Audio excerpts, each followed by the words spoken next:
Hello, everybody. Welcome to Harmony at Home. It's exciting to be here with you. It's so good to be here with you all. I'm Dr. Karen Parker, and I am so excited to get us started today talking about harmony at home. How do we raise resilient children in this really dynamic and uncertain time? So, I want to invite you all to, first of all, just take a breath and be with me for a moment. Because if you are actively in the trenches of parenting, it's a heavy, big job. I get it. I have raised 8 children, 3 stepdaughters and 5 of my own children. I still have a 16-year-old at home. That's always an adventure. I've raised almost every type. We have a reflector, we have 2 projectors, we have 3 generators and 2 manifesting generators. I think if I did the math right, that's right. We have not raised a manifester, and we have no manifester grandchildren, but I have two manifesting generator grandchildren and a generator grandchild. So lots and lots of kids in my world, and that's a huge privilege. I feel like it's been a huge privilege. But I want to bring you back for a minute. I want to share with you a moment in my life as a parent. For many years, I was a full-time single parent. I had sole custody of my kids. I had them, they were with me 100% of the time. I had sole financial responsibility for my kids, so I really raised them by myself for many, many years. So let's go back for a minute. It's 3 o'clock in the morning. The house is dark and quiet, except for the sound of my teenage son pounding on the desk downstairs. I'm exhausted. Being a full-time single parent with a new baby and raising my family by myself feels pretty impossible a lot of days. But I can't sleep because I hear him yelling, right? I walk downstairs and I find him in front of the glowing light of his computer screen. That's where he pretty much lives. For almost a year now, he's refused to go to school. So I'm technically homeschooling him. But the reality of it is I can't get him off of World of Warcraft. Maybe you relate. He spends every day and almost every night playing, talking to friends. These are people he's never met. He's the leader of his guild. He runs the bank. He's built an entire world, right, that feels more real to him than his actual life. I've tried everything as a parent. I've taken the computer away. And then he would go into rages, right? He would rage, he would punch holes in the wall and spiral into panic. And I feel torn as a parent because I could see that he was learning really important things online, big skills, right? And he had friends here. And when I took it away, I was taking away access to his friends. And I was taking away something that was so important to him. And I also know, though, deep down inside, that the more he plays World of Warcraft, the more he's lost online, the further away he's slipping from me, slipping away from his education, from his own sense of self. I want you to know that the story ends well. Now he's almost 30 years old. He's happily married to an incredible woman that I feel fortunate enough to have as my daughter-in-law. He's about to buy a condo with his wife. He's going to college. He's taking all the steps that he needs to take to create the life that he deserves, a good life. But, his story, the story of him and me, really isn't just my story. It's your story too. Maybe you related to some of it, right? At this moment, at the moment when I was raising him as a parent with little resources and no guidebook for this new digital world, I didn't know what to do. I didn't have a paradigm for what was happening. When I grew up, I didn't have a computer. There wasn't an internet. I didn't have a computer till my second year in college. And that wasn't technically a computer. It was a word processor. And it was about this big and I could barely carry it. I didn't get on the internet until I graduated, and I only got on the internet because my best friend was a cloud physicist and she had the internet at work, right? So in just like 12 years, everything changed. Everything changed. And the world that my son was growing up in was nothing like the one that I knew. And that gap, part of the problem was that gap. I didn't know what to do. Again, this story isn't just mine. This is the story of parenting today. The world is evolving faster than ever. Technology is shaping our children in ways we can't even see.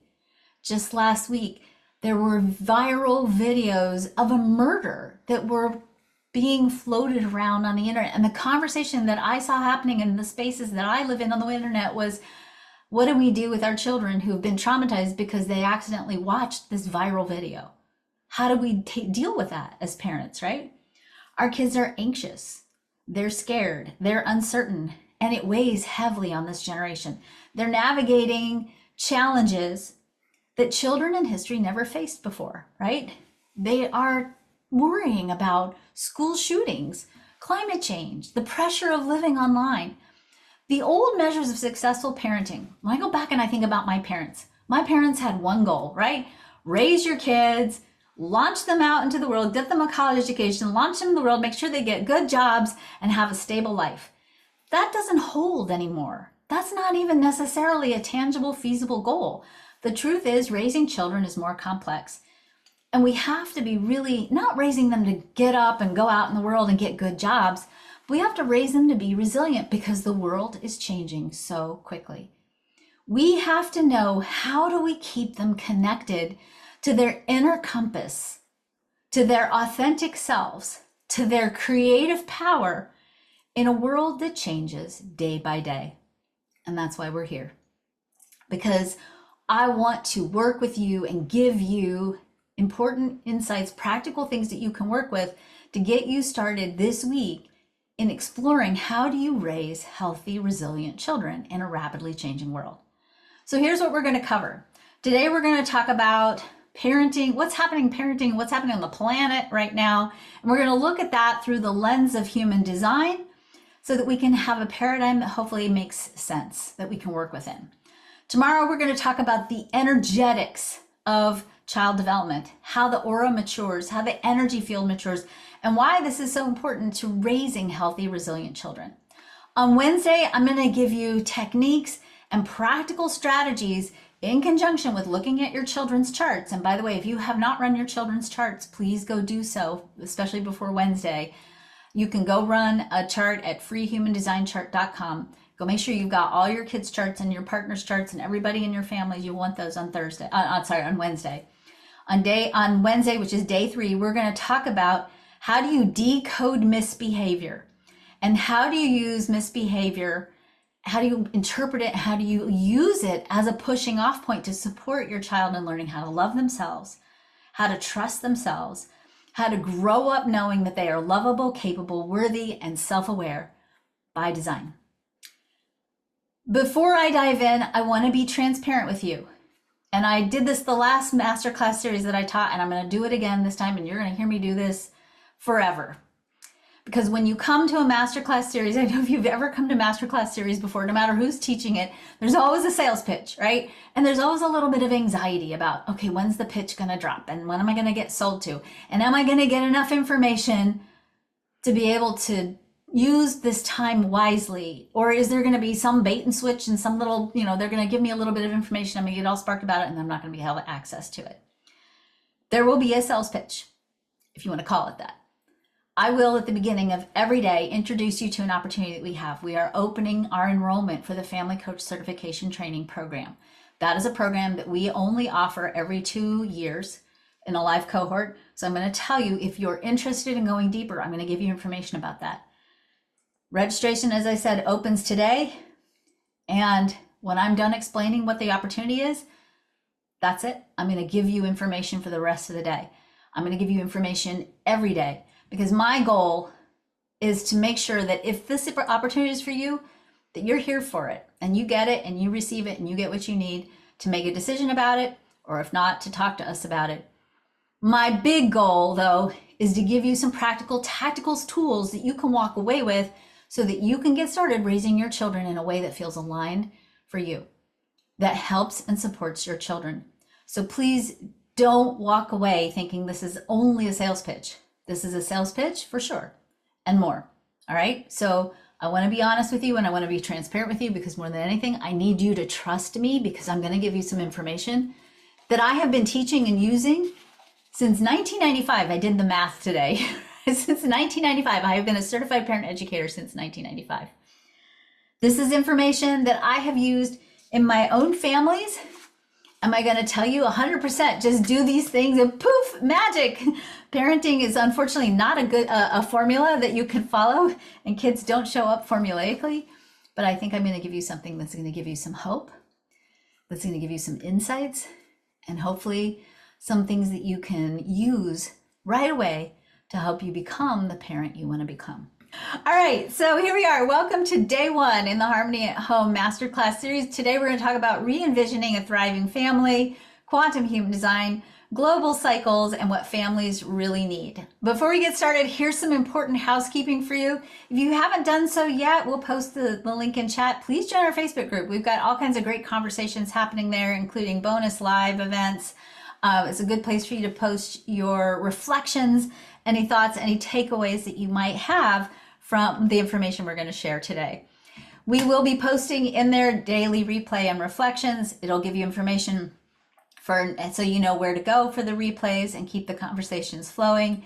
You will be getting, in conjunction with the lessons today, a digital workbook. We will post the link to the digital workbook in the chat for you right now. So make sure you have your workbook for today and keep track of it, fill it out. We're going to be selecting 2 people a day at random. So fill out your workbook and fill out the poll that we give for you at the end of the call. Be present. We're going to pick 2 people a day, if you show up for the call, to receive a Quantum Human Design card deck, an Understanding Human Design book, that's the red book, a Human Design workbook, that's the blue book, and a copy of the Encyclopedia of Quantum Human Design. So that's a nice stack of books. If you miss any of the programming, we will be posting a replay. Do check out the replay page. We will post it, and you'll also get an email reminder about it. If you watch the replay on YouTube and you have questions, you can comment on YouTube. You can post your questions on YouTube, and we'll get into YouTube and make sure you get your questions answered. So make sure if you miss a live call, check out the replay page. Also, please note, down at the bottom of the page, there is a little tab that says Q&A. I will be leaving time today to make sure that you can ask me questions. So if you have questions while we're going through this material, post it in the Q&A. Do not post it in chat because it'll get lost in chat. Our chats are always really busy, which is kind of cool and kind of fun. I don't want to lose your question, so please go down to the Q&A section and fill it out put your questions in the Q&A sections. My name, if I have not had the privilege of meeting you yet, my name is Dr. Karen Parker. I am the founder and creator of Quantum Human Design and the Quantum Alignment System. I'm I've written multiple best-selling books. I am the world's top-selling human design author. I have a PhD in integrative medicine. I have been an emotional freedom techniques, that's an energy psychology technique practitioner since 2000. I've been a certified life coach since 1998. Well, it's actually not certified because that was before we were certifying life coaches. I have been a certified parent educator since 1994. I studied with and worked for Ra Uru Hu. I've been teaching human design since 1999. I am a Quantum University guest lecturer, TEDx presenter. I'm a host of the Quantum Revolution podcast. I am an Omega Institute Shift Network and Humanities Team faculty member. Here's some pictures of my books on the right-hand side here. I'm particularly proud of my brand new book, Quantum Wellness. I hope if you haven't gotten a copy of it yet, you might feel inspired today to go get a copy of it. We're going to be talking about, as I said, for the next few days, raising resilient people so that they can build a resilient planet and we can create a future worth choosing. So let me ask you something. What if you could heal the struggles in your own home while at the same time building a career that could help other families do the same? That's exactly what the Family Coach Certification Training Program is about. You're going to learn how to use quantum human design to break old generational cycles, bring compassion and understanding into even the toughest parenting moments, and I've seen some, and you can become the person that your families in your community turn to. This is a program that's going to teach you about how to create harmony at home, how you can transform your own life, and of course, help others do the same. Now, this isn't just abstract theory. This is actual tactical, practical things that you can teach other people to do to help them raise healthy, resilient children. So you're going to get 3 things in this training. You're going to, first of all, get training and tools. That includes 8 recorded modules with workbooks, plus live calls and workshops so that you master the system. In other words, you're going to get everything you need to understand family dynamics through human design. You're going to get certification and support. That includes Quantum Human Designs level 1 through 2. You're going to get trained to teach a parenting program, which you can use as a separate stream of income. That program is called Parenting by Design. So you'll be a Parenting by Design facilitator training, or you'll be a certified Parenting by Design facilitator. You're going to get, of course, the Quantum Human Design Family Coach certification. And included in that is a private coaching circle for community and mentorship. So you'll never be alone in your journey here. You're also going to have impact and a clear career path. You're always going to know how to apply what we teach you. You're going to learn how to apply the system to help families literally right away. And you're going to learn how to turn this skill into an income so that you can be doing work that's rooted in purpose. So we're going to give you a step-by-step framework that you can immediately use to serve families. And that's really powerful. That work, that place of staying in service, that work of doing, this work changes the future. And that's the work that you might feel called to do. And if you are, this is a program that gives you a systemized way to approach this. We're not just theoretical, it's a tested system that you can put into action right away. So again, quick review, you're going to get 8 recorded training modules and a workbook, 10 live calls with me that are Q&A calls, a special kickoff community call. You'll also get a 2-day live workshop training in how to teach the Parenting by Design program. And that includes everything. That includes the slides you're going to use, that includes handouts, includes everything you need to facilitate this program. You're going to get certification in Quantum Human Designs levels 1 and 2. As I said, you're going to get the Parenting by Design Facilitator package that includes 6 lessons and a masterclass. You're going to become a member of our private family coach circle community. That's not an open online community. It's a private online community. And if you add up everything in this, it's going to actually be worth over $10,000. Today, registration opens. This registration is only open every other year. We are going to give you a 33% off tuition. That's a discount of $1,649. That's math. If you use the coupon code FCC September 33, we'll put the coupon code and the link in the chat. We also have really generous payment plans. So if you want to do this, but you're wanting to know if you can stretch out the payments, we've got really generous payment plan options. This sale, 33% off sale, is exclusive for you as a registrant of this program. And the coupon and the sale expires on September the 26th at midnight. So we'll put everything that you need in the chat for you.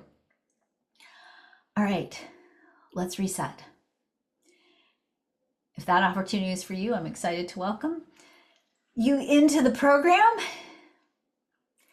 And if you are a parent, a grandparent, an educator, somebody who cares about children, somebody who's working on creating harmony in your own home, or somebody who's working on healing even your own inner child, let's talk about how do we get started in raising resilient children in a rapidly changing world. And it starts first by changing some of our core beliefs. So let's start today with the idea that we need new mindsets so that we can have new results with parenting. We're in a season where old systems, old ways of thinking, old ways of being are coming apart. We're in a wildly collectively disruptive cycle. And one of the things that is coming apart is how do we raise kids? Many of us were raised in authoritarian environments where your mom and your dad said what you needed to say and told you what to do, and you were expected to follow along without asking any questions. And if you did, you got in trouble. Or some of us were raised in highly permissive families. Maybe our own parents were raised in authoritarian families, and so they decided that the answer was to do the opposite and to be completely free and open and to set very little guidelines and boundaries. And maybe you floated through growing up, and that maybe didn't work so well either. In fact, we know that both authoritarian lifestyle parenting styles as well as permissive parenting styles are not actually really good styles of parenting for high self-worth and high lovability. Children need boundaries. They need limits to feel loved and cared for, but not too many and not enough, right?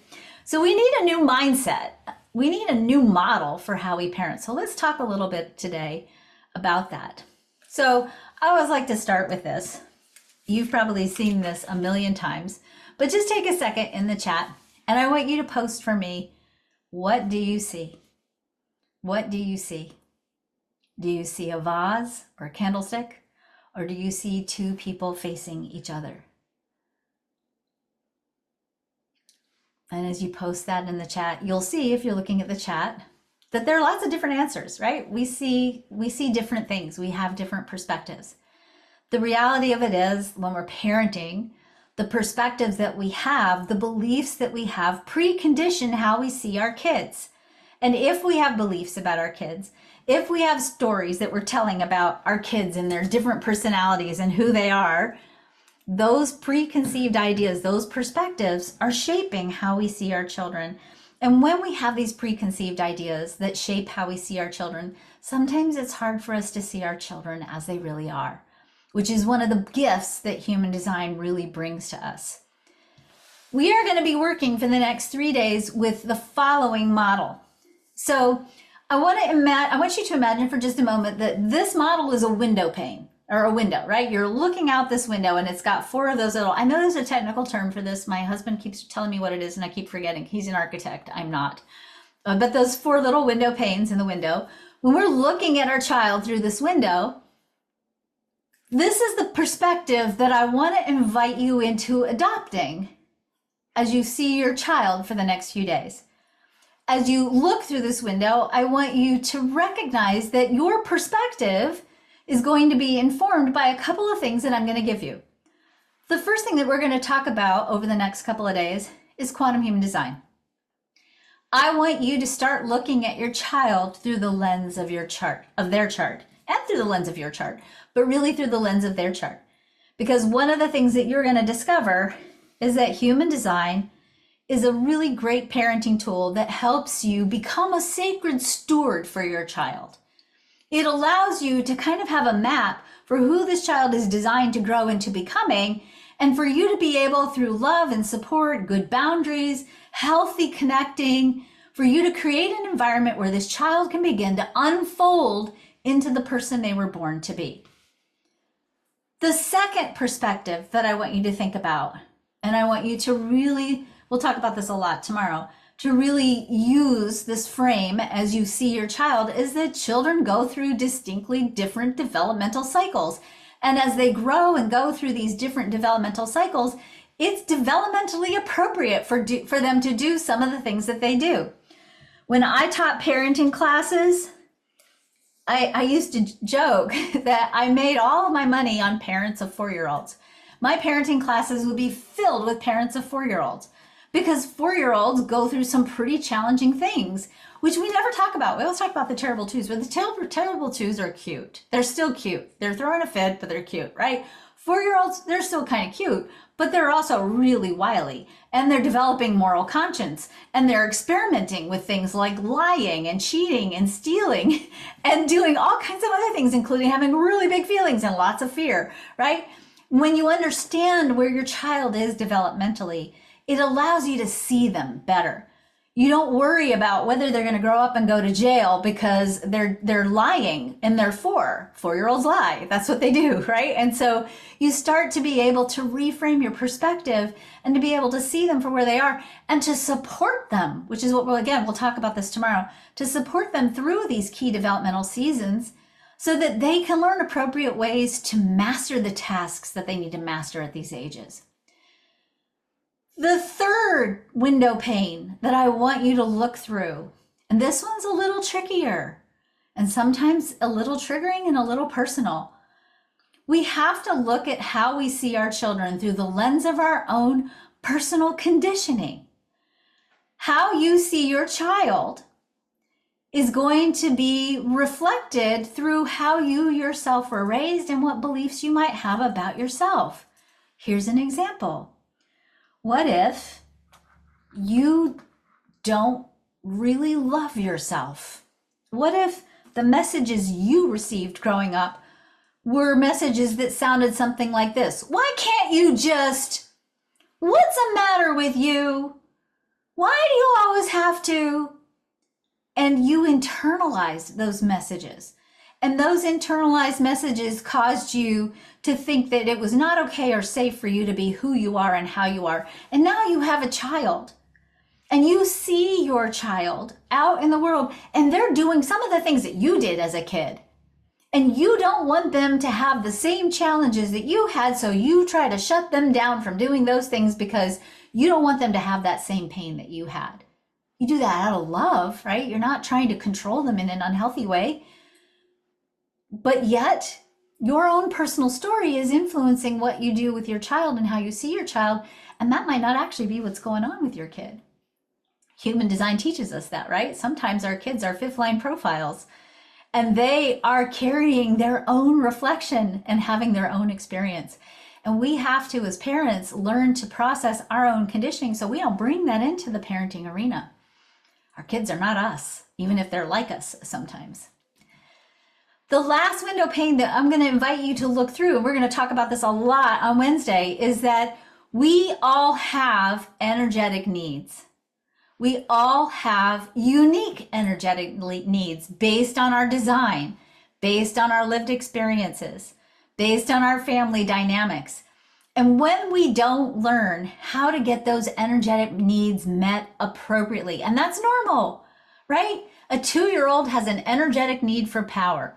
Your 2-year-old is not going to stand in front of you and say, hey, Ma, I'm not feeling, really appropriately empowered in the structure of this household, and I'm feeling a little disenfranchised here. I need to find some ways for me to experience some appropriate power here, right? Your 2-year-old can't tell you that. But what they can say to you is, I'm not wearing those red pants. I don't care how much you paid for those, and I don't care that that's what you expect me to wear at your sister's wedding, not putting them on today. No way, no how, right? They're not going to say that. They're going to throw a tantrum on the floor, right? Because they have a need for power that's developmentally appropriate and maybe also encoded in their chart. When we don't know how to appropriately get our energetic needs met, we misbehave. And we do it as children. We also do it as adults. And when you can start to understand how your child is hardwired and what their core basic energetic needs are, and interpret misbehavior as a form of communication, you start to be able to get much more tactical and strategic, and also to parent for high self-worth and for lovability in such a way that you can better meet your child's needs and help them grow and thrive into becoming the person they were born to be. This is, of course, the gift that the human design chart brings us. When we understand how to interpret the chart as a map for how somebody processes and uses energy and for how we connect together energetically, then it's like having X-ray vision. It's like having, this deep, profound insight into things that before you understood that maybe seemed mysterious, confusing, and even overwhelming in your parenting journey. So when we talk about child development, as I said, child development is one of the keys that we're going to look at, one of the window panes we're going to be looking at. We're going to look at it extensively tomorrow. It's important to understand when we think about child development, and we're looking at particularly things that challenge us as parents, that child development is nonlinear. You will have children will take 2 steps forward in their development and then 1 step back. And it is normal when we talk about child development for children to go through periods of disorganization and reorganization marked by disruptive behavior. And by the way, there are predictable times when that happens in the child developmental spectrum, including at 2, at 4, at 9, 10, at 12, 13, and even 16, 17. So tomorrow we're going to talk about those key touch points in child development and what you can do as a parent to be better present to where your child is developmentally and support them through those big changes. So as I said, here's we'll talk about these tomorrow, key critical milestones in child development. As I said, your personal conditioning is going to impact how you parent deeply, right? And so when we talk about conditioning, we're going to talk about conditioning, and in the family coach certification training program, we do go into this extensively because this is a whole module. This is a whole curriculum in understanding conditioning. But I do want to break down for you that in traditional human design, when we talk about conditioning, we're usually talking about when you have an open center. So if you look at your chart, if you have your chart with you right now, and you see those 9 geometric shapes, those energy centers in your chart, those energy centers are responsible for processing different kinds of energy. Wherever you have openness, white on your chart, is where you're taking energy and information in and you're amplifying it. This is a place where you're experiencing the world energetically in this amplified state. And this is often in traditional human design what we focus on when we talk about conditioning, because oftentimes when you're taking in energy and you're amplifying it in all the white parts of your chart, we often mistakenly identify with it. And when we're identifying with it, we think we are what we're not, or we think we are what we don't have consistent access to in our charts. That's an important part of conditioning, but it's not the only part of conditioning. When we talk about conditioning through the lens of parenting in human design, we always want to look at where are our children open? Where do they have white in their chart? Because oftentimes that helps us understand their energetic needs and why they're doing what they're doing. It also, and this is huge, it also helps us understand how do we need to support them in learning how to self-regulate in those open centers. So if you look at these two charts as an example, you'll see on this chart, this has got an open emotional center. This chart also has an open emotional center.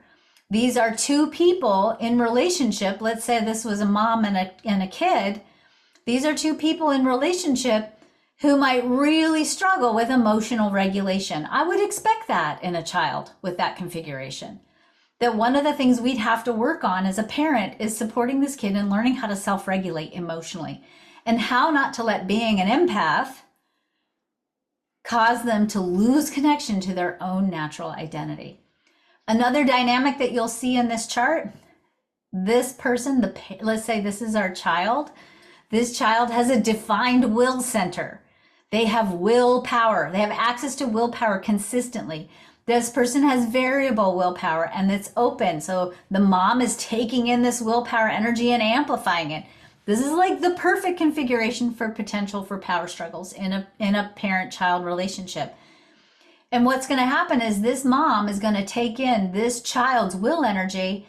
This child is going to power struggle, which we would expect this child to do if they were 2 or 14. That's normal, right, for a 2-year-old and a 14-year-old. But if this mom doesn't understand, A, that's normal, and B, oh, now I'm experiencing all this pressure on my will center because my child is coming in and power struggling with me, which is normal, and I'm taking it in and I'm amplifying it and I'm pushing it back out. That creates a very unhealthy dynamic if you don't know how to work with it. So when we talk about, especially by the way, if you've been conditioned by your lived experiences to not have your authority questioned as a parent, right? If you grew up in an authoritarian household and you weren't allowed to question your parent, and now you give birth to this kid and they've got a defined will center and they're 2 or they're 14 and they're challenging your authority as they're supposed to do, which is normal, but you have conditioning around it is not okay or safe for you to talk back to your parent. Why are you talking back to your parent? And that triggers that old story in you. Now we have a very interesting dynamic. And so when we're talking about looking at our charts, and if we're only looking at the charts and not looking at our lived experiences as part of our conditioning, we are really limiting what we can do in terms of getting ourselves self-regulated with our kids and modeling to our kids what does self-regulation and what does self-love and what does self-acceptance look like. Because the biggest, most important thing you have to do as a parent is to model for your parent model for your children What do you want their behavior to look like? How do you want them to be in the world? So one of the things that I want to share with you all, and we're not going to go deep into this in this particular masterclass series, but there are lots and lots of videos in our YouTube channel if you want to look at that. But there are 5 kinds of conditioning that we talk about. The first kind of conditioning is openness by center. That means you live in an environment, your children are swimming in an energetic soup in your house, and wherever they have openness, they're taking in definition from the family. So if you have something defined, your child has something open, your child's taking that in, they're being imprinted by that energy, and it's very easy for them to think that they have an energy that they don't. For them to grow up thinking, oh, I'm dramatic because I have experienced all this emotional energy in my family, when in fact, I'm not dramatic, but I am a person who takes in emotional energy. And I've learned that I'm dramatic because I've experienced all this in my openness. So when we talk about conditioning and deconditioning, we always talk about how do we decondition openness. We also can't talk about conditioning without talking about imprinting. You are imprinted by your family growing up, and it's not just their energy. You're imprinted by their beliefs, by your family story. You're imprinted by the things that happened to you in your family, the legacy of your family. All of the things that happened in your life with your family are imprinted on you. And that is part of your conditioning. Your parents may have showed you a way of managing life and managing energy in the world, and that may have been imprinted upon you, and it has nothing to do with human design, but it is a part and part of decoding and deciphering in your parenting relationship and in your parenting journey. You need to know what you got imprinted by. What beliefs are you holding, and are they actually valid? And can you decode those beliefs in a way that's healthy, that allows you to construct for your own self a story about parenting? We know from human design that we inherit part of our energy patterns and our actual human design chart. We inherit parts of our charts from our grandparents. And so we are kind of set up to experience these every other generational patterns in our energy. So your grandparents have an energy. You were born. Your parents were born. They carry the energy from their grandparents. Then you were born. Well, then you go on to have kids. Your kids are going to energetically be very similar to your parents. You were very similar to your grandparents. And so you start to see that every other generation gets an opportunity to deal with some of the same issues energetically, but from different perspectives. First, you're dealing with it as a kid, and then when you grow up, you get to deal with it in your own children. So we are sort of set up to have generational energy patterns. And when we change our response to our children, when we take back control of our own parenting narrative, especially if the generational energy patterns we've inherited have not been healthy, we actually break generational seasons and cycles. We actually, I believe, can heal our generational lineage in all directions of time. When we do that, we actually change the way in which we regulate our DNA. DNA is much more malleable than we used to believe it to be. You have protein coats sitting on your DNA. Those protein coats regulate which DNA, which genes get turned on and turned off. Those protein coats are called epigenes. We know from science now that epigenes carry up to 14 generations of memory. So some of how you're being in the world actually comes from your family lineage. And so when we start to take back control of our parenting narrative, we actually can change that epigenetic lineage. And as I said, we heal in all directions of time. And of course, when we talk about conditioning, the story we tell ourselves in the world about who we are and how we are, our lived experiences are forming part of that story. And when we talk about parenting, we have to also look at parenting through the lens of our own lived experiences and how those impact us. As I said, when we look at the chart, this is just a fun thing to do right now. Get out your kids' charts, look at your own chart, look at what you have open, and know that anything that's white on your chart or your child's chart is a place where you have extra bonus lessons in learning how to self-regulate. And know that anything that you have that's colored in, your definition, that gives you extra bonus lessons in learning how to accept and love these parts of yourself, because they're a little bit more fixed than the open parts of your chart. So Let's talk, of course, when you do that, as I said, you change your family legacy. Let's talk about the mistaken motivation, the real reasons why we misbehave. I, again, talked about that a little bit, but I want to invite you into a perspective for a minute. We have core collective beliefs. And these beliefs, by the way, are encoded into the way in which your pediatrician talks to your child, the way in which strangers come up and talk to your child in the grocery store. These core beliefs are encoded. Oh my God, they're encoded in our education system, right? Our education system is so archaic and outdated, and it approaches children from a formulaic perspective. And really the formula is children have to be forced and formed into people until they graduate, right? Our old beliefs about children, the beliefs that we are in the process of rewriting right now, include children misbehave because they want attention. People say that about babies all the time. Drives me nuts, right? It's like your baby is laying there specifically manipulating you on purpose because they want attention. Children misbehave because they're stubborn, because they're spoiled, because they're selfish or self-centered, because they're inconsiderate, because you're just like your mother or you're just like your father, right? They can't help it. They have bad genes. Or the hardest one for many of us, my children are misbehaving because my partner or I am a bad parent. So if we have these beliefs, and this is, again, these are beliefs that are deeply inculcated into our collective system. If we have these beliefs, our belief then is that if my child is behaving badly, then my child is a bad child, and consequently, I am a bad parent. And that's a pretty heavy trip we run on people, right? It's a pretty heavy trip we run on parents, and really it's a pretty heavy trip we run on kids. So I want to invite us as we begin our series this week to adopt and contemplate, and I'm going to invite you to just try these new beliefs on for the next couple of days.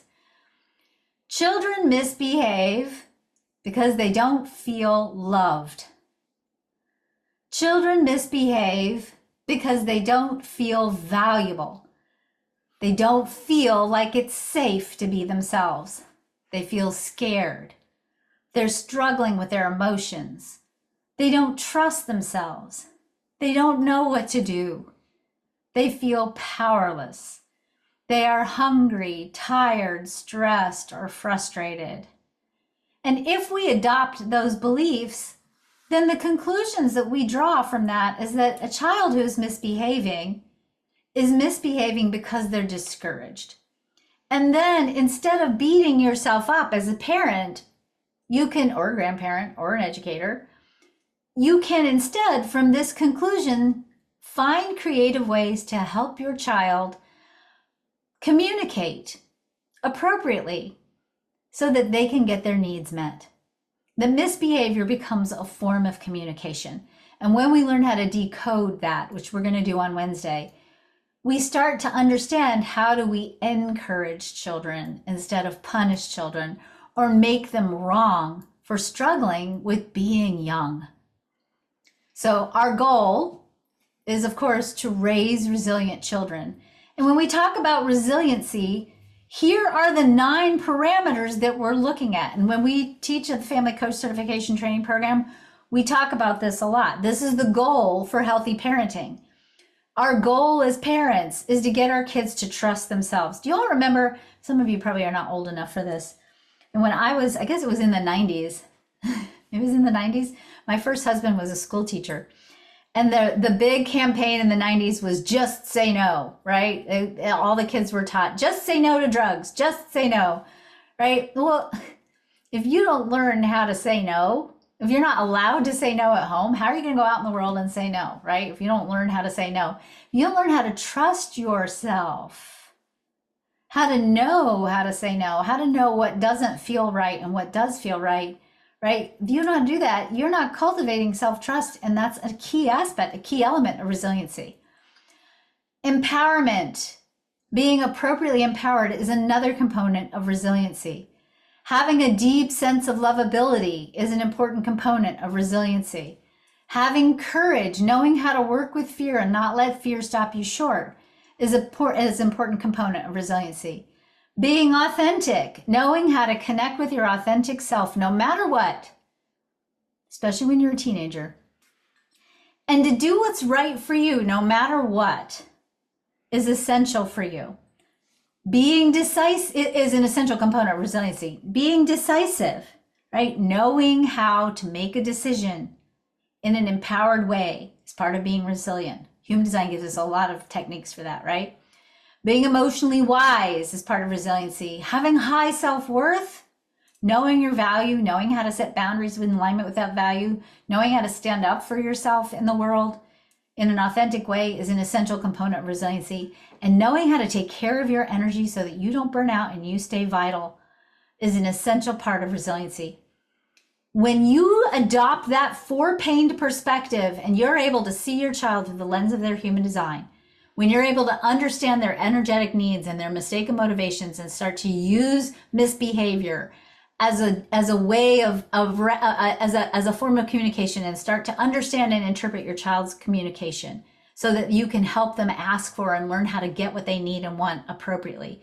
When you understand your own conditioning, what you bring to the table as a parent, and how to maybe rewrite some of your own parenting stories, and when you understand, your child and where they are developmentally and how to support them in really maturing and growing, then you're also pointing them towards becoming resilient adults. So why is this important? Why is this so important right now? Let's talk for a minute about what's up on planet Earth and how that's impacting families.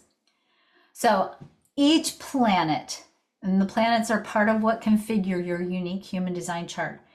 Each planet moves at its own speed. Each planet has its own influence. I like to call it its own curriculum, right? Each planet is like a school.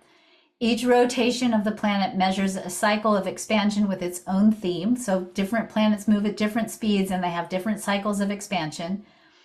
When we talk about planets and planetary movement, the Earth itself has its own cycle of expansion that's measured on an annual basis, right? That's the solar return when it travels around the sun in a calendar year. There's a second cycle that the Earth has. And this cycle is much bigger and it measures gradual shifts in the orientation of the Earth's axis of rotation. If this is like, whoa, what you talking about? Just take a breath. I promise I'll get to it in just a minute. This rotation completes a cycle approximately every 25,772 years. So we call this cycle the precession of the equinoxes. If you've ever studied astrology in any bit, you maybe heard that term. It took me decades before I figured out what that was. Within this major Earth cycle, there are 6 epochs broken into 8 smaller cycles. Okay. All right. Hopefully you all are hearing me. Each 8. So within this major Earth cycle, there are 6 epochs. These global cycles bring bigger themes for the evolution of humanity. So we're right now on the cusp, on the edge of one of these 400-year-long cycles. So we have been from 1625 to 2027, we're in what's called the incarnation cross of planning. This has been a 400-year-long season where we have learned about ego, personal will, sovereignty, and we've been exploring and navigating the space between fear and faith. We've been untangling ourselves out of ancient programming. So we're really literally at the edge of a cycle where we're breaking apart everything that's come before. We are at the edge of a cycle where we're dismantling old systems that no longer work. And we are moving into a new cycle starting in 2027. So our kids are really harbingers of this new energy. This new energy is ruled by the incarnation cross of the sleeping phoenix. If you don't know what that means, don't worry about it. The piece that I really want you to see is that we literally are at the end of a 400-year-long season and the beginning of a new 400-year-long season. And we're in this intersection point where the themes of both of these seasons are overlapping each other.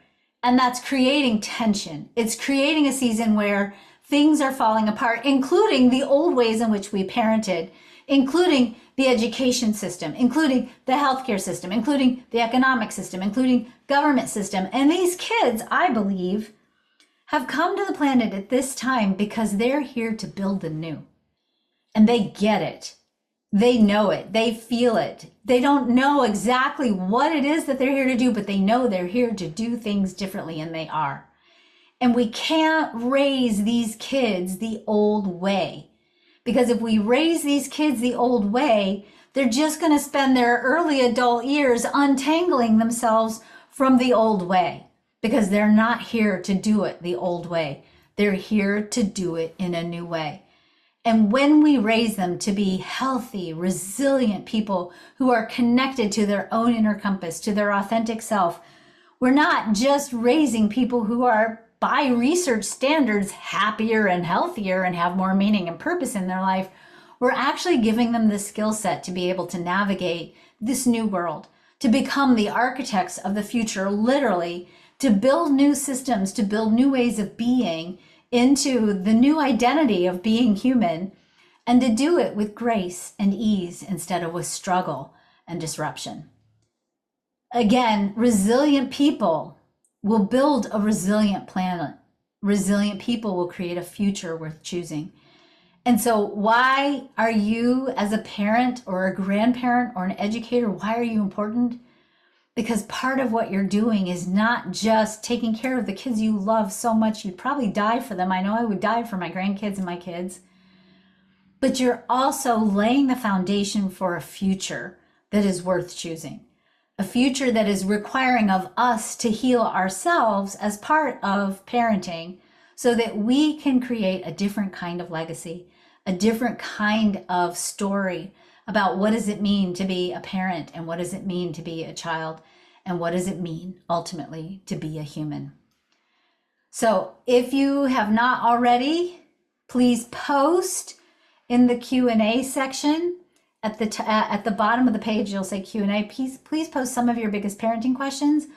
I will take the next 20 minutes to answer any questions that you might have about parenting by design. Let's see. All right. Every time I get on Zoom, there's new buttons to push. There's whole new buttons this time. So, all right. All right. I just have to say really quickly, Holly Marie says, parenting as well as teaching our parents. Totally. We're totally teaching our parents as well. I mean, I have had, so I started having kids when I was 23, and I am now way older than that. I had my littlest daughter, who's 16. I had her at 43. So there's like 20 years difference between her and my oldest kid. And it is so fun to see how my parents have evolved since I had my first baby, right?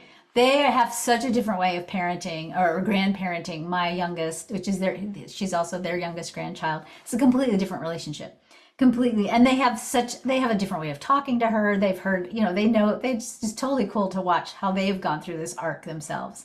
So again, if you have a question, please post in the Q&A and not in the chat, because I don't want it to get lost in the chat. So, all right, Hannah, take it away. Guide me. Okay, our first question. Hi, thank you so much for this. My question is, what is Dr. Karen's advice for when, as a parent, you're suddenly feeling very reactive around your kids, for example, because they've done something really dumb, but no one is in danger? What do you do to remind yourself to just take a beat so that you can actually implement one of these great strategies instead of just losing your mind and maybe yelling at your kids? Oh my Or, God, this is such a great question. I so relate to this question. This also applies to marriage and everything, right?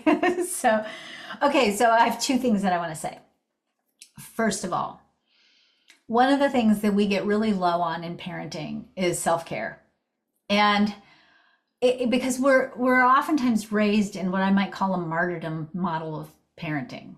And oftentimes we're raising kids in a bubble, right? A lot of us are not raising kids in a village, even though we say it takes a village. Well, where the heck is the village, right? We're living on our own with a partner. Maybe one of you works, maybe one of you home, maybe you both work, and you're kind of doing this thing on your own.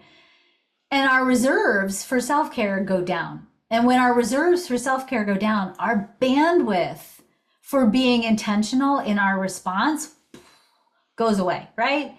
It makes sense. One of the things I always teach is, this kind of goes back to 12-step programs, right? If you're hungry, angry, lonely, tired, that's HALT. But I also might say stressed and depressed as a parent, you're going to be more likely to react rather than being intentional. And so, as hard as it might seem, sometimes one of the most important things you have to do as a parent is to fill your self-care bank. And that self-care, this is the other piece about self-care. We oftentimes say, well, I am doing self-care. I go work out every morning. I do these things to take care of myself. If you go work out every morning because you're trying to stay in a certain pair of, size of jeans, but you hate working out, but you do it anyway, and it's not really something that brings you life and joy and feels, makes you feel excited, but you're like, I go and I do my workout. If whatever you're doing for self-care isn't sparking your soul, isn't making you feel recalibrated, that doesn't count as self-care. That's just health care, right? That's wellness care. That's not health care. The second thing is, a lot of us are running such a deficit on self-care that when you start going to take self-care, you want more and more and more. So you go do the thing, you go away for an evening or you go away for a weekend, maybe the first time you ever get to leave your kid for a night. When you come back, let's say you're starting the drive home, you don't want to go home. And then you feel guilty, like, what's wrong with me? Why do I not want to go home? Well, you don't want to go home because your bank's not full yet. It's not because you don't love your family. It's that your bank's not full yet. So if you're running a deficit, you have to sometimes build that bank, that storage of self-care back up before you can really take care of yourself. So self-care is answer number one. It's usually, I would say that, so I used to teach a parenting program called Redirecting Children's Behavior. The joke was the title of the course probably needed to be Redirecting Parents' Behavior because the kids were fine, right? And that part of what we have to do as parents is readjust ourselves. And really, it is amazing to me how most parenting challenges can get wiped out if we have enough self-care, because all of a sudden we're not reactive anymore. We're able to be intentional. That's true, by the way, as I said, in your relationships, all relationships. The second thing I want to say is, as you begin to make shifts and changes in your parenting style, the fact that you recognize that you wanted to do something different and you didn't is actually a really good sign. So changing your parenting behavior kind of has a couple of phases. In phase one, you're like, why did I do that? I wasn't going to do that anymore, and I did it. And then we beat ourselves up. Stop doing that. In phase two, you start to do the old thing and you catch yourself in the middle and you're like, and you start to kind of figure it out midstream, and it's not pretty, but you're doing it, right? And then the third phase is you got it. Like, oh, okay, now it's natural and I've become this new way. I'm adapting to this new way of parenting. It takes time to make changes. And part of it is, as I said, you're looking through this window pane, and one of the things that's happening is you're living out your old programming. So give yourself some grace. I would acknowledge you that the fact that you're not doing it the way you would like to do it is actually a very good sign. So start noticing the times when you do it the way that you want to do it, and be gentle with yourself and cut yourself some slack. Okay, next question. I'm planning on homeschooling my daughters, who are 3 and 9 months old right now. My dream is to have a community that homeschools their kids according to their HD profiles. Would I be learning in this course how to be able to do this, not only for my kids, but also others? Oh, totally, totally. We actually have a whole module where we talk about education, educational system, advocacy, and different learning styles in the program. Yeah. Okay, let's see. How can we support a child in a high conflict co-parenting situation where the other parent not only has a very different parenting style, but also presents safety concerns? I teach my child about boundaries, but how can I prepare him to recognize what's right and wrong and encourage him to speak up without making him feel like he's betraying or getting another parent in trouble? So this question kind of borders on not being a coaching question, because to me, anytime we have a co-parenting situation where there's a potential dangerous situation unfolding, that goes outside the confines of coaching. And one of the things that you're going to learn in the family coach training program is that as coaches, you have to know where that line is. And if you've got a co-parenting situation that's potentially dangerous, that goes outside of the confines of coaching into more of a therapeutic relationship.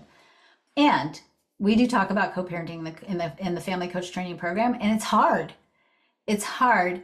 And part of why co-parenting is so hard is that we oftentimes, if and when we're doing healthy co-parenting, we have to take our attachment to how our co-parent is parenting out of the equation. And that means we have to sometimes give up our own fixed position on what's right or wrong. And we have to recognize that our child may be having a different relationship with the co-parent than they have with you. And one of the things you have to learn is giving your child the safety and the freedom, and that's part that speaks a little bit to your feeling, supporting your child and not feeling like they're tattling on their dad or their mom, right? But creating a way where your child can, from an empowered place, say, hey, I'm having this challenge with your co-parent, right? And I need to talk it through, so that instead of going in there and fixing it for your kid, which is what we want to do, right? We want to fix it for our kid. You instead create a space where your child can say, I got this problem with dad, and this is what's going on. And you can say, that sounds really difficult. I bet that feels really frustrating for you. Let's talk about some things you could do. Do you have some ideas? Where you put the responsibility for tackling the challenge with the co-parent back on your kid, as long as it's appropriate. Like I said, we start to get into safety issues and we have a whole nother can of worms, right? But we give the child the capacity. This is part of empowerment, right? This is part of teaching them to be resilient. Give them the capacity to be able to figure out, how am I going to work through this with dad, so that the next time when I'm with dad, I've got these 12 different things that I might strategize around and figure out how to work with my dad. The hardest part about co-parenting is getting out of the way, because we want so badly for it to be consistent, especially if our kids are going between households, for that household to be like our household, and it's not going to happen. It's not going to happen. And if you can give yourself permission to take your claws out of the co-parenting relationship, you'll actually empower your child to have a better relationship with your co-parent. You'll actually eliminate the stress in your co-parenting relationship. You might actually find that, especially if there's been upheaval in how the relationship came apart, that you could actually become friends and co-parent effectively with your co-parent. Yeah, just to add to that too, we have seen a lot of that in our coach training, definitely. People having some pretty amazing breakthroughs and being able to distance and find peace within themselves and have breakthroughs with their kids and all of that. And I do want to highlight what Marilyn said too. It can be a challenge even in the same household sometimes. Right? Definitely. Right. Yep, I've been there, still am. Yes, for sure. Okay, next question. How can I be effective with this training now that my son is already 26? So a couple ways. First of all, okay, so my oldest kid is 35. He just got married. I find, in fact, if you had a phone log of my last weekend, you would see that my entire weekend was spent fielding calls from adult children. And yes, they're capable, and yes, they have jobs, and yes, they're doing the thing as adults, but they still call me, right? So I don't think 26 is like, okay, done. You will still learn things about how to change the dynamic in your relationship with your 26-year-old. The other thing is, though, you have experience under your belt. This is a really powerful way for you to use your own experience to help others. And eventually, God willing, if things play out the way perhaps you intend, you might even someday become a grandparent, and you'll use those tools there. But you can use this information to become a resource in your community, to be a family coach, to take what you know and understand to support other parents who are maybe still in the throes of being in the, what do you call them, foxholes or whatever, down in the weeds with the parenting. There's so many different ways that you can use this program and this training. So, yeah. All right, next question. What in a child's chart would indicate they might be an empath? Lots of things. Okay, so first thing, if you look at the chart, if you go over to the right-hand side, there's a big triangle on the right-hand side. That big triangle on the right-hand side, if it is white, that is called the emotional solar plexus. If it is white, your child is most likely an empath. If your child has the diamond or the heart in the middle of the chart, it might be a heart. If it's my software, if you've run your chart somewhere else, it'll be a diamond. If that is open, that is also oftentimes somebody who is an empath. There are some other things. I'm just going to say it, write this down. You have to go kind of look it up on your chart. If your child has the gate 19, which comes off the top right hand side of the root center, defined, colored in, or if they have the gate 57 colored in, that can also sometimes be indicative of being an empath of sorts. Okay. Wondering how this can relate to reparenting ourselves. It feels like the best way to parent a new way has to start by unlearning our old patterns from childhood. How Yep. would you suggest this self-care to release our old programming and still show up? Did you say self care? Yes, how would you suggest this self-care to release? So I would say self care. I think I've kind of already tackled the self care question at the beginning, but I would certainly say here's the deal. When you learn this material, or anytime you learn any material about parenting or healthy parenting, one of the things that happens in this journey is for many of us, and this is a common experience with our students, and this is a common experience even in the next few days. You might have this experience, and in a couple of weeks, I'm going to be teaching another class where you might have some of these experiences. When you start to hear what healthy parenting looks like, it does oftentimes trigger us, right? Because we start to see, oh, that's not what I got, right? That's not what I experienced.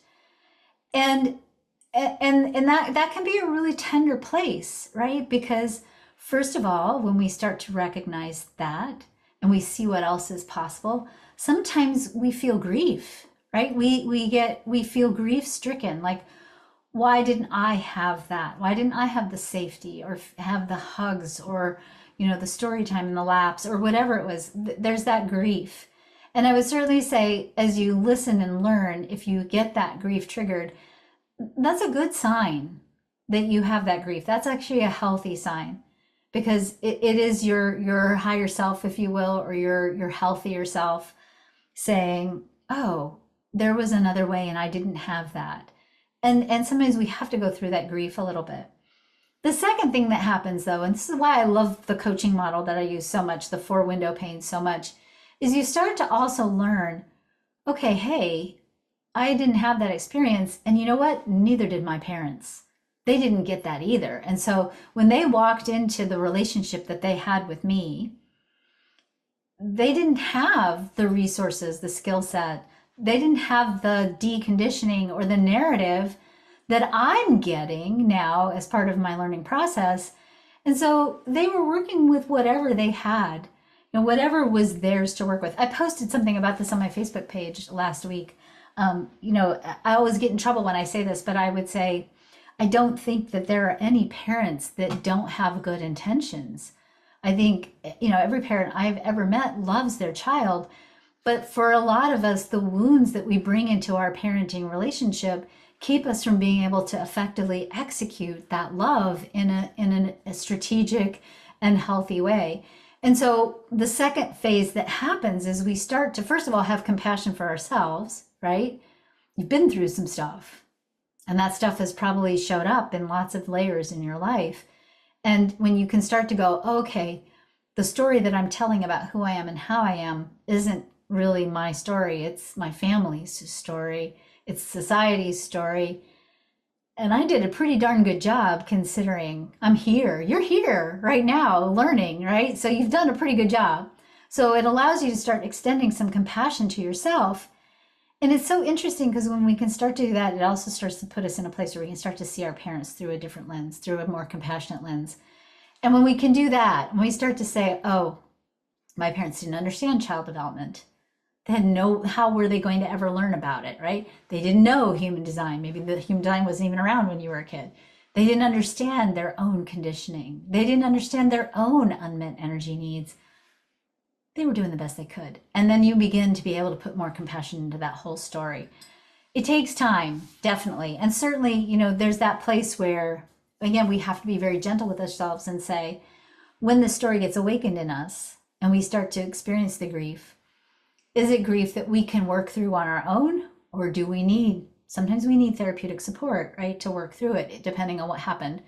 And if not, if you're like, well, I'm good, it's a lot. It's a lot of feelings. Then getting more information and understanding, where did your story come from? Where did your parents' story come from? And how can you get back in charge of that story so that you write it your own way, the way you choose, and then ultimately implement it in your way, in that new way with your own children? That becomes a huge healing arc. And as I said, and I've just, I've seen this so many times. We heal that part of the story, and our parents heal too. Because again, they love you in whatever way they learned how to love. And when we heal our own self-love, we actually heal our parents. It's an incredible thing, and it's a beautiful thing to witness. So All right, next question. My husband and I are MGs, and our four children are projectors and generators.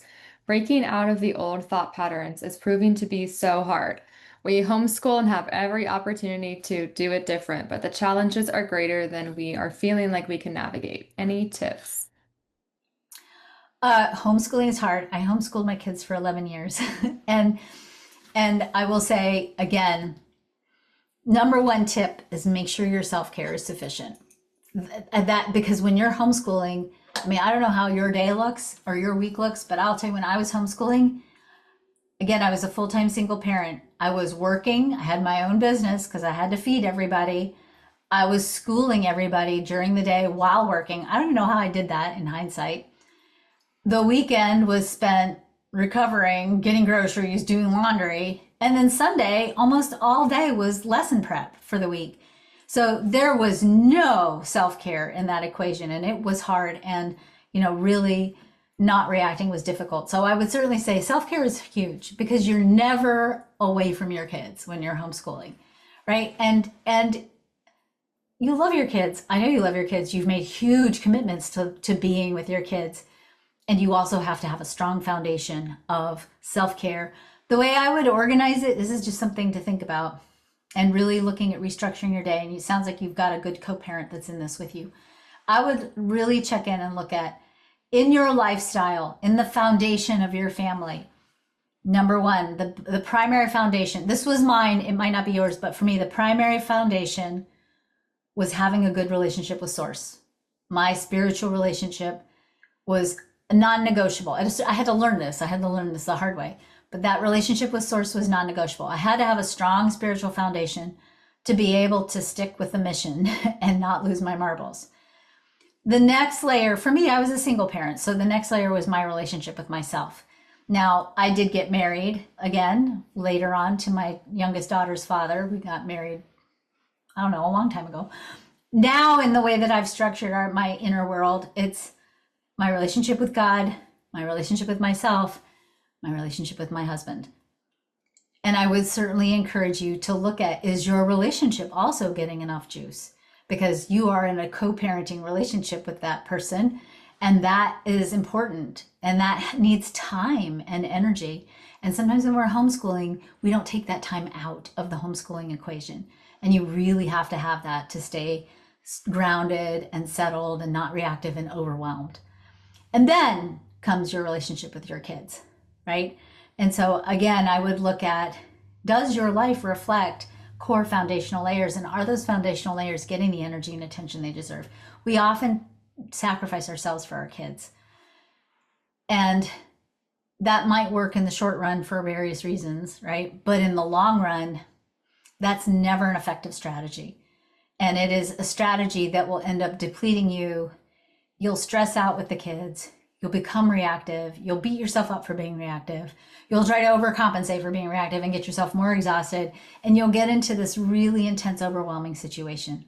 And so I would encourage you to look at, how can you call in support to get back in touch with those foundational layers of your family life.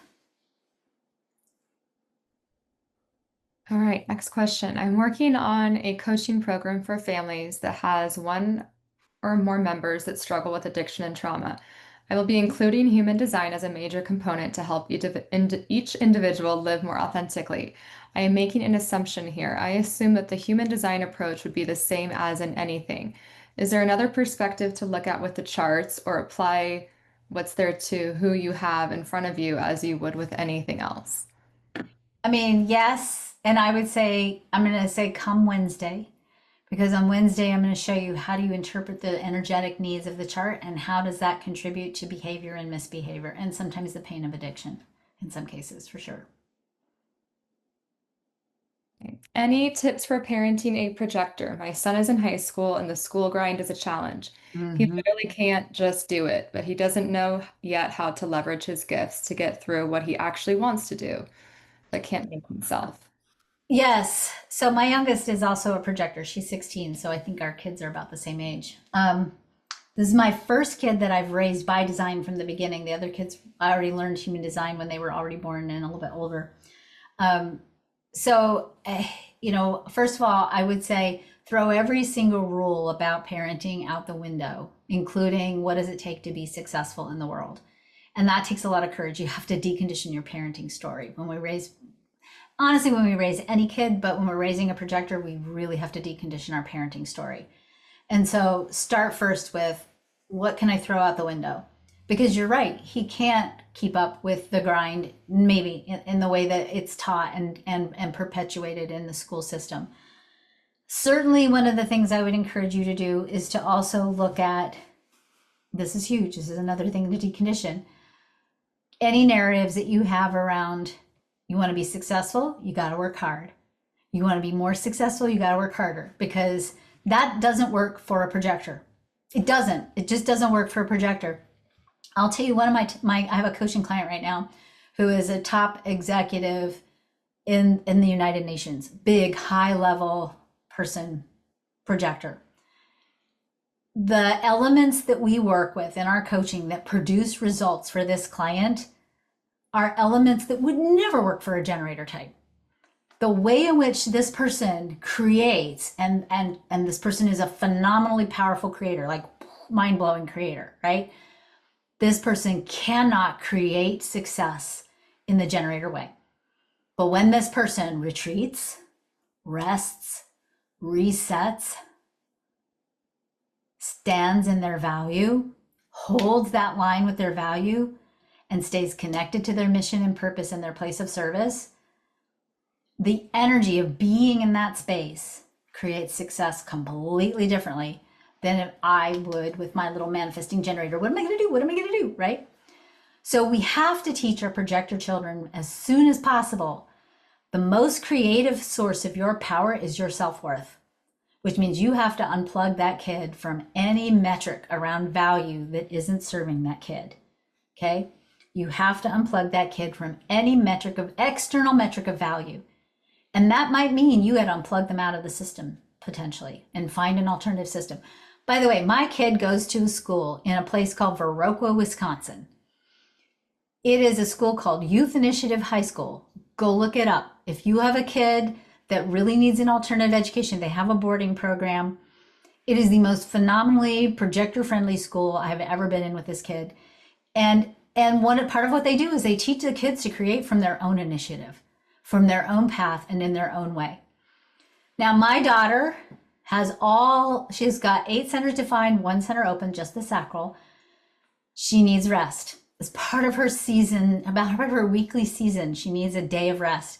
One of the things I've had to decondition was my own attitude around rest. I didn't like resting. I don't like resting. I am married to a man who's 15 years older than me. He was born and raised in the 50s. He definitely doesn't like resting, right? Resting is bad and lazy. We both had to really decondition our narrative around rest. And one of the things that we've learned to do with our daughter from the very start, from the time she was tiny, is she gets a day off. Saturday is her pajama day. She calls it pajama day. And on Saturday, she stays in her pajamas all day. I bring her food. I bring her trays of food. I bring her lunch and dinner. I mean, not dinner, lunch and breakfast. She comes down for dinner because she's bored. But she gets served in bed literally every day, every Saturday. And she has this space where she can regenerate, recalibrate, nurture herself, take care of herself, right? That that is her rest day and it is sacred to her. She has to have that. Now, my husband was like, yeah, what's she gonna do? Just lay in her bed all day? I was like, yep, that's what she's gonna do. She's gonna lay in her bed all day, and that is what she does. And yes, it defies the rules of our collective, right? It defies the rules. But if she gets that day, Sunday through Friday, she's superhuman. That kid rides horses. She does acrobatics on horses. She shoots bows and arrows from horses.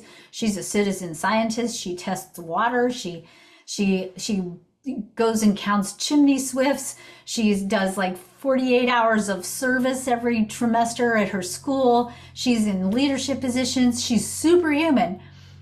But that's because she builds that stockpile of rest. And so it may be that your son needs to unplug and maybe get that rest piece restocked and replenished as well. And to learn that he creates with his energy, not with his efforts. We all do, but projectors especially have got to really, really internalize that and really get that. So I think we do have time for one more question, Hannah. Yeah, let's do that. And we still have 2 more days of Q&A. There's a lot of questions in here, so definitely keep bringing them back each day or our Facebook group as well. Okay, let's see.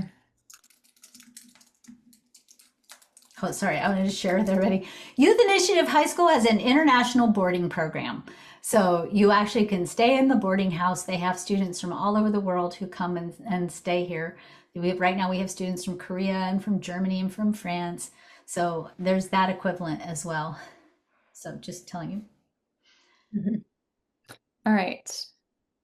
Okay, my son is 5 years old and he has said a few times very negative things about himself. Hmm. He gives up easily and gets super mad and frustrated when he can't do something. How can I change that? Okay, I hate to keep saying this to you, but please come Wednesday. On Wednesday, we're going to talk about the mistaken motivation of inadequacy, which it sounds like what's going on with him. And so, inadequacy, when you have a kid that's doing inadequacy, it's so confusing because you're like, I know this kid is capable. Do I need to push him? Or do I really need to be gentle with this kid? What do I do? So, on Wednesday, I'm going to talk about kids with inadequacy as a motivation and how to really work with that in such a way that lifts him up, gives him a sense of capacity and capability, and allows him to start reframing that story that he's telling himself. Some of what he's doing is developmentally normal, by the way.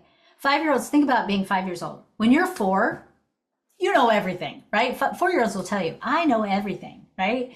When you're 5 and you go to school and now like you're the tiniest little tadpole on the toe, in the whole program, like you don't know anything, you don't know how to read, you don't know how to do math. All of a sudden your self-worth goes whoop, right? Because you're the little guy. So I'll talk to you on Wednesday about how to beef some of that up. Again, I also just want to remind you all, show up to the calls. We got prizes to give away. Tomorrow we'll announce our first giveaway recipients. I also want to remind you that replays are available every day. You will get an email with the replay link. If you have questions, if you watch the replay on YouTube, post your questions below. We'll make sure we get your questions answered. Join our Quantum Human Design Facebook group. And remember that the Family Coach Certification Training Program, the registration is open. It will not be open again for another 2 years or another year and a half, almost 2 years. So this is the only time we have a live cohort until 2027. So join us if you feel called. The discount is good until September the 26th. Yeah, tomorrow we'll talk about child development and the development of the aura and why those two are so important. And on Wednesday, we'll talk about decoding your child's misbehavior and maybe some of your own. So awesome. All right. Anything else, Hannah? Do I need to set, did I get it all? Did we cover it all? I think we got everything. Yeah, I was going through Yay! the list. So, Awesome. Awesome. All right. Take care, you guys. We'll see you tomorrow, same time, same place, 11 a.m. Central. We'll be talking about the development of the aura. Bye.